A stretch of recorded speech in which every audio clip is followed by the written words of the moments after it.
حضرت امیر معاویہ رضی اللہ تعالیٰ عنہ کا حضرت علی رضی اللہ تعالیٰ عنہ کے ساتھ اختلاف ہوا. کس بات پر اختلاف ہوا؟ میں نے گزشتہ جو میں کچھ حد تک اشارہ کیا. اختلاف اس بات پر ہوا حضرت عثمان رضی اللہ تعالیٰ عنہ کو مدینہ منورہ کے اندر بے دردی کے ساتھ باغیوں نے شہید کر دیا. آپ کا خون قرآن پر گرا، آپ کا خون مدینہ کی سرزمین پر گرا اور بے دردی کے ساتھ آپ کو شہید کر دیا گیا آپ کے گھر میں. شہادت کے بعد مسلمانوں کے جو خلیفہ بنے حضرت علی المرتضیٰ رضی اللہ تعالیٰ عنہ، جو خلیفہ برحق تھے، افضل ترین انسان تھے. آپ کی خلافت کے بعد، آپ کے خلافت کے منصب پر فائز ہونے کے بعد حضرت امیر معاویہ شام کے گورنر تھے. حضرت عمر کے دور میں بھی شام کے گورنر تھے، حضرت عثمان کے دور میں بھی شام کے گورنر تھے. اور حضرت عمر کا اصول یہ تھا 3 سال سے زیادہ کسی کو گورنری پر برقرار نہیں رکھتے تھے. لیکن حضرت امیر معاویہ کی کارکردگی سے اتنے خوش تھے. حضرت عمر فاروق کا پورا دور آپ کے گورنری میں گزرا، حضرت عثمان کا پورا دور آپ کے گورنری میں گزرا، حضرت علی کے دور میں بھی آپ گورنر تھے. لیکن جب حضرت عثمان کی شہادت ہوئی، حضرت امیر معاویہ رضی اللہ تعالیٰ عنہ مدینہ منورہ آئے اور آ کر حضرت علی رضی اللہ تعالیٰ عنہ سے فرمایا میں آپ سے کسی چیز کا مطالبہ نہیں کرتا، ایک چیز کا مطالبہ کرتا.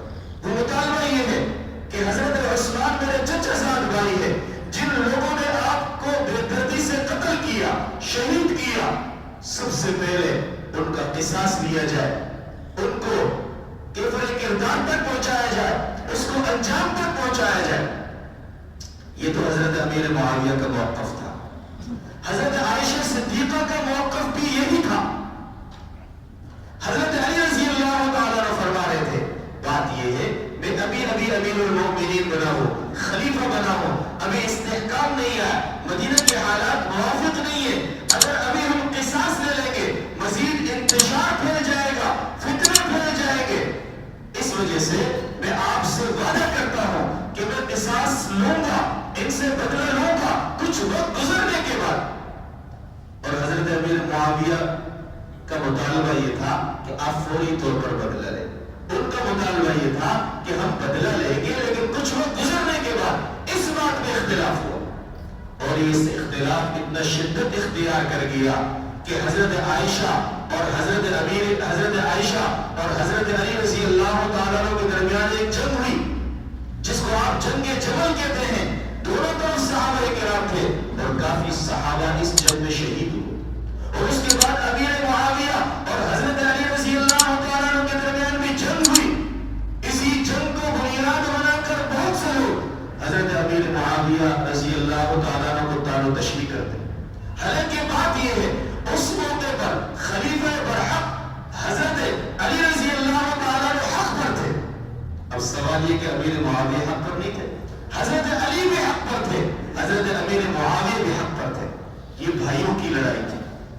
اور حضرت علی رضی اللہ تعالیٰ عنہ خلیفۃ المسلمین تھے، حضرت امیر معاویہ رضی اللہ تعالیٰ عنہ گورنر تھے، مرتبہ میں ان سے کم تھے. اور حضرت علی رضی اللہ تعالیٰ عنہ کا موقف بھی درست تھا، حضرت امیر معاویہ رضی اللہ تعالیٰ عنہ کا موقف بھی درست تھا، حضرت عائشہ کا موقف بھی درست تھا. حضرت عائشہ نے اجتہادی طور پر فرمایا کہ ابھی بدلہ لیا جائے اور حضرت امیر معاویہ نے بھی اجتہادی طور پر فرمایا ابھی بدلہ لیا جائے.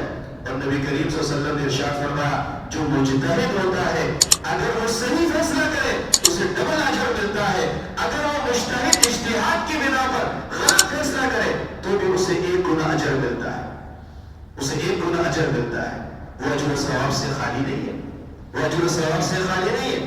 اور حیرت کی بات یہ ہے ان آپس کی جنگوں میں جتنے بھی صحابہ کرام شہید ہوئے سب کا جنازہ حضرت علی المرتضیٰ رضی اللہ تعالیٰ عنہ نے پڑھا ہے.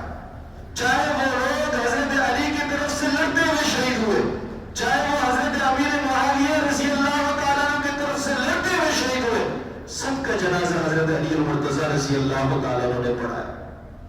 یوں کہہ لیجیے 2 بھائیوں کی جنگ تھی اور جب بھائیوں کی جنگ ہو کسی ایک کو مسلمان کسی ایک کو کافر نہیں قرار دیا جاتا. دونوں بھائی برحق تھے لیکن زیادہ حق پر حضرت علی رضی اللہ تعالیٰ عنہ.